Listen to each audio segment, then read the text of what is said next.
I want to know how this first bait casting reel I ever bought stacks up against my newest bait casting reels.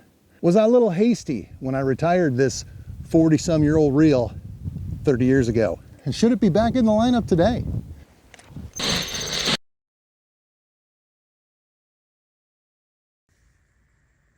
Yep.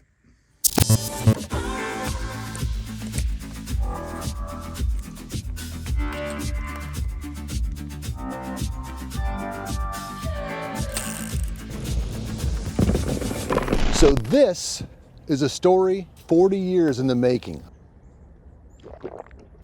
This is a Daiwa Procaster Magforce 10S. It had magnets in it to help you from backlashing. This is the first bait cast reel that I bought. 1981, I believe, is my best guess when I purchased this reel. In storage one winter, some mice chewed on the handle of this reel as it hung in the rafters over the garage there. This one got retired in early 90s. And it's been sitting dormant now for 30 years, let's call it. See if we can catch a bass on it. Wouldn't that be so cool to catch a bass on this?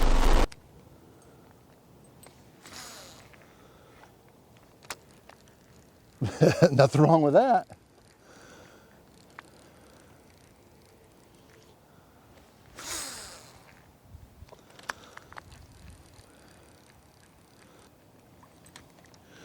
Well, I'm going to tell you first impressions, other than the fact that it sounds like a handful of gravel in a blender.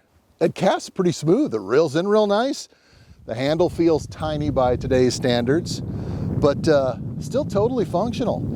I'm going to throw the spinnerbait for a couple minutes. I'm probably going to switch up to something a little more finessey.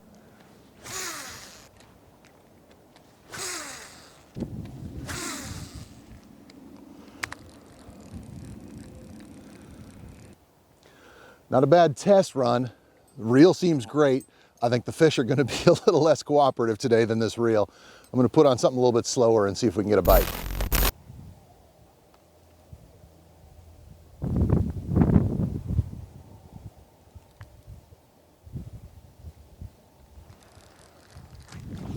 No way!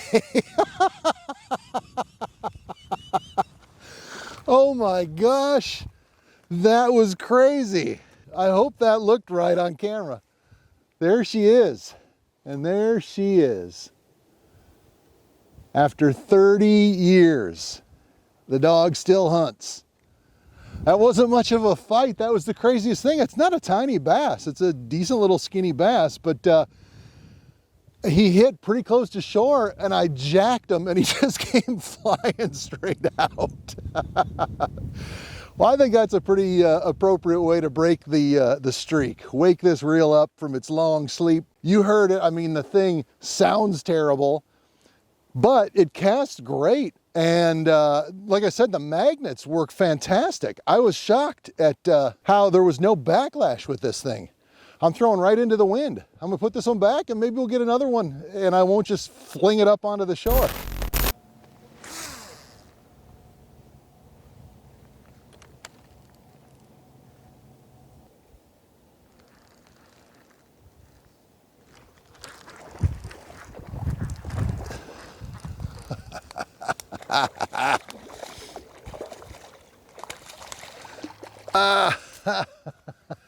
And there she is, fish number 2.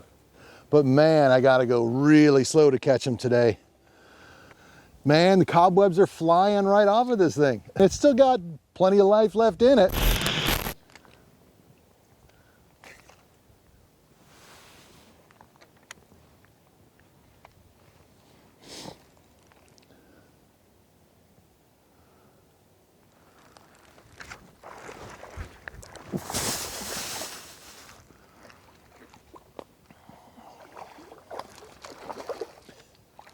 Heck yeah.